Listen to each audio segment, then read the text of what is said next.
Hello everybody, it's time for episode 53 of the Chesterfield of Dreams, and today we're going to take a break from the league trials and tribulations and focus on the Capital One Cup, and more specifically the fourth round of said tournament against Tottenham Hotspur, which is in our favour with the home draw. But to make it count, we have to play as well as we did against the very same team last time. We'll go into that in just a brief moment, but here a look at the other ties featuring Hull City against Millwall, Leeds United against West Bromwich Albion, and Sunderland against Peterborough. So there is a genuine chance we could have an upset winner, but of course there are other games to take place, such as Arsenal, Newcastle, Everton, QPR, Leicester City against Sheffield United, and Swansea against Watford. So we're not the only ones left in this tournament, but if we take a look at the match preview screen, if I still can, your match preview, you can see there they are probably a little bit affected from the weekend fixture. Now we're heading into midweek. Weather is set to be reasonably calm and near sellout capacity, which is good. But let's just now take a look at our schedule. As you can see, ever since that tanking we received from Manchester United, it looked to be a nightmare season on the cards, but we've turned it around, and credit has to go to the players who have done a marvellous job in getting the jobs done. But we'll start with this Reading game, which got us this tie in the first place. It was a routine win with Adam Reddington and Jairo Mesa scoring, but of course Adam Reddington had to get himself sent off, but hopefully he'll play in this game. It was a very boring game, but we got the job done in the end. Our first home defeat of the season, courtesy of Swansea, who got payback on us for the 4-0. It was Collie, Woodrow and Andre Schürrle grabbing 2 second half goals. We gave ourselves a little bit of a chance with Jairo Mesa, but we couldn't get that equaliser even when we had a goal ruled out for offside, which was a genuine shame. And then Liverpool also got revenge on the Spyrites for defeat last season, and their new manager's taken them to great heights, and they deserve this win. But to concede 4 was a little bit harsh. I think we deserve something on the score sheet, but it wasn't to be. So it looked like from this point on we're in crisis, and we're going to have a season full of relegation troubles. But in a must-win game, it was a superb turnaround, big pressure, but we turned our tactics around. We were getting mullered in the first half, but a very, very brave performance from the defenders, and the goalkeeper kept us in the game. And then when we turned up the heat, Jairo Mesa and Tom Bertram, who were up front in a 4-1-2-1-2 narrow, which I made a big tactical gamble, they each scored off the bench. So talk about your good fortunes. I was so proud of them there. And then in our first away win in 12 months, we went to the new White Hart Lane and got a result courtesy of another substitute, Thomas Forza, getting a 1v1 situation, and a first time shot was put past Hugo Lloris. So what did I do to appease my loyal fans and get them back on side after poor attendance? Well, I've made a few tactical adjustments, such as a 5-4-1 and a 5-3-2 formation, but today I'm going to stick with my regular 4-1-2-3 formation, which is I seemingly swapped 2 of my players around. There you go, that's better. So it's a bit of a gamble, but we could always retreat back to a 5-4-1 or something and try and put Spurs under pressure. But we did beat them with a 5-4-1. So I hate playing 5 at the back, but it has its merits, and with only a few defenders I can't really risk my reinforcements too much.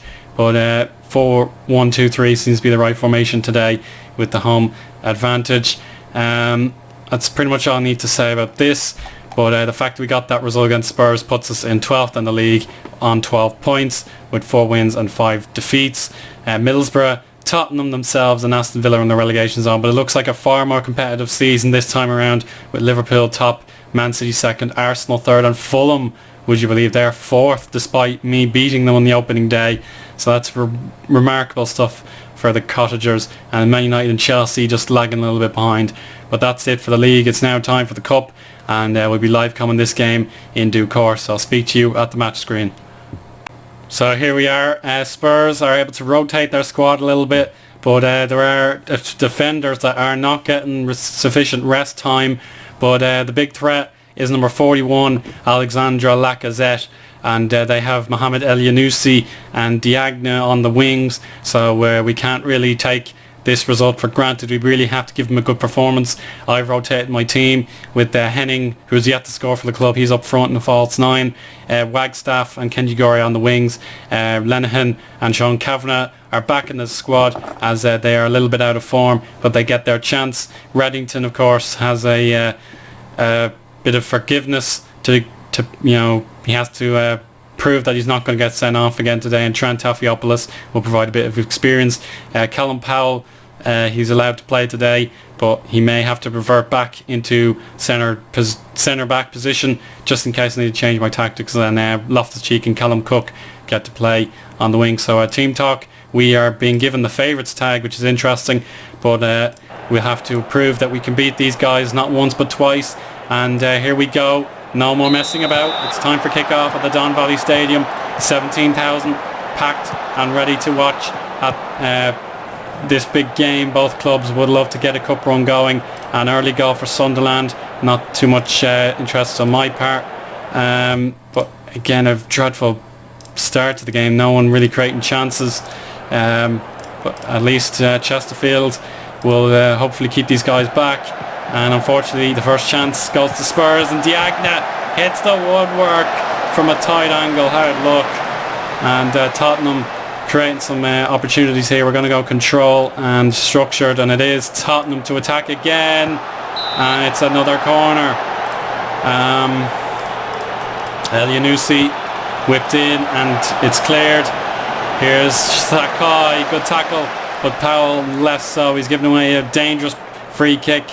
And it's Mohamed El Yunusi to take, and he's put it wide. Can Chesterfield get a chance going here? It's only one in half an hour. Here we go, Loftus-Cheek to Callum Powell. Henning in the false 9, as I mentioned. Cook to Wagstaff. Can the Arsenal man get an opportunity here? No, that's on his stronger foot. He's put it wide. Poor effort, but at least he got something going. And not looking good for the attacking force. Henning not doing well yet again, but he is only young, and that's an appalling first half to say the least. Both teams obviously trying to get a comfortable position in the league, but it is Spurs who are the current relegation candidates. So I'll just say, if we can get a goal, we're favourites. But Henning, yet again, he's poor. But Lee Griffiths will hopefully make an impact off the bench. I'll just say midfield, I'm not too happy. And defenders, I have faith. I might change to 5-4-1. That might frustrate Spurs a little bit. Yeah, I'll do that now actually. There you go, nice seamless change. We'll go low crossing, and Henning can now be a poacher. We don't need him in false 9 anymore. So there you go, 5-4-1. Callum Powell now centre back, and we'll get on with our second half straight away. Yeah, we don't need to change mentalities. So there we go. It's very even game, very poor game, but we'll hopefully carry on. Leeds United 3-0 up against West Brom. They've just had a red card, so West Brom are out of the Capital One Cup with almost certainty now. Yeah, I'm going to bring on Lee Griffiths. This is an extremely poor game, and it could go to extra time, as the pundits predicted. So deep lying forward, Lee Griffiths, would be amazing to have him back on the score sheet. And maybe Ollie Banks or Kinsley could make a cameo later on, but we'll save our substitutions until a goal goes in. And I clicked the wrong button, excuse me. So there you go, Lee Griffiths on for the disappointing Michael Henning, who needs more experience in these kind of games.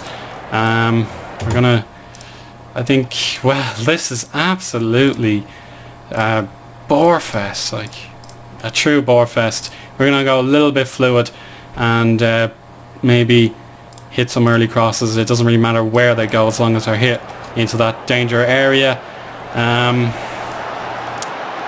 Loftus-Cheek having a great game, but he's absolutely exhausted, so we're going to react to that and bring on Ollie Banks. So just nothing to talk about here, guys. I'm so sorry, but it's a foul by Sean Kavanagh, and he's cautioned, so that's disappointing. But we'll have to survive these last 15 minutes. Our crossing not working. Harry Kane is on. Harry Kane threat. He scored a brace against us, I think, the last time he met, but he's very tired, which is a gamble by the Northern Irish manager. to bring on such a tired player. We look at Spurs and their fatigue. It's very high, so we'll just try and hang on into this result and maybe catch them out in extra time. This is a late chance now for Vlad Kirikash to Diagna, Belhanda, Kane, and Mihalovic to Gonzalez, Belhanda and Harry Kane in position, and that's cleared for a corner kick. 4 shots from each team, and Spurs will hope for the 5th. It's cleared by Wagstaff, and we'll have to make our final change in extra time unless things change. Rinna saves, Kavanagh gets to the ball. That would have been a penalty and a red card otherwise. And we've held on. We will get extra time in this game, and I think now we're going to do something about that. To be honest, we're going to run at the defence in the second half and show a little bit more flexibility. But that was an absolutely dreadful game in the Chesterfield of Dreams. Another poor live com. I'll just say I'm far from pleased with what I've seen, and prove me wrong, guys. Go out and give Spurs a little bit of trouble, and I think we'll make our final change now before I forget. So who will I pick? I think it'll have to be a winger. Gore. Yeah, I'm going to take Gore off, and Kinsella, number 7, on for the start of extra time. I'll give him a pep talk, and he's very pleased with that. So let's go. Let's take a risk, see what happens, and if we go out, we go out. But I think Spurs are happy to sit back and contain, but they are willing to attack when they want to. But if they're fatigued and we're energised, I think we stand an excellent chance. Attacking, please. Demand more. I know it's not going to be easy with Callum Cook tired, but I would love to get a goal here. Trent Tafiopoulos hoofs it up. Route 1, not good enough. And it's back to Spurs. Harry Kane, Diagna, and Mihalovic and Gonzalez. Belhanda, long crossfield ball. Elyounoussi finds Harry Kane, and there's the goal. Spurs are getting payback as things stand, but Chesterfield left themselves far too exposed, I'm afraid. And Callum Cook injured. We're down to 10 men, and we'll have to push Powell into defensive mid there. There's not a lot we can do, I'm afraid. Wagstaff can play in centre mid, but we're out of winger options. That's typical, isn't it? Double blow for Chesterfield. Kinsella centre. That is absolute pain, to say the least. We're down to 10 men. Nothing of our own doing, but we'll have to start the second half straight away and give it a go. There's no use just fretting about our luck. We've got to do something about this, and Reddington surely won't get himself carded. No, thankfully not. But Spurs have somehow managed to rally and get a goal through a very tired Harry Kane. And Mohamed Elyounoussi could win it. No, thankfully not. Here goes Stephen Kinsella. He's bursting into the opposition half of the field, and he's gone for Lee Griffiths. Oh, good shot. Tottenham, we have to put them under pressure. We are tired ourselves, but compared to them, we must have something left in the tank. Belhanda, great tackle by Powell, but only as far as Uriarte. Mihalovic, good tackle. Wagstaff, he's now the deep line playmaker, and he finds Kinsella. Back to Lee Griffiths. Oh, that would have been a beauty on his weak foot, but at least Chesterfield are trying. Yeah, encourage, try and get them going for a little while longer. But it is Spurs now. Belhanda, Elyounoussi. Oh, he's allowed to beat 2 players, and he hits the post for a corner. Well, come on Chesterfield, we know how to beat these guys. We don't want to be eliminated yet again, do we? We can get something, I'm sure. Hull and Millwall are in extra time as well. Interesting stuff. Kavanagh, good tackle. He is showing that he is capable of Premier League performances, even when his confidence is a little shot. We're going to have to go overload for the last 2 minutes and take more risks. Right. Can we get this goal and force penalties? It was our gamble that changed the game for the worse, and Kavanagh did not do what I was hoping to see there. 1 minute stoppage time remaining. Will we lose yet again in a live com? It's Uriarte, Kirikash, and back to Vlad Kirikash. Spurs delighted to hang on to the ball. They go for an attack now. Belhanda to Elyounoussi, and Kane is charged down, but I think they've held on now. It's 120 minutes.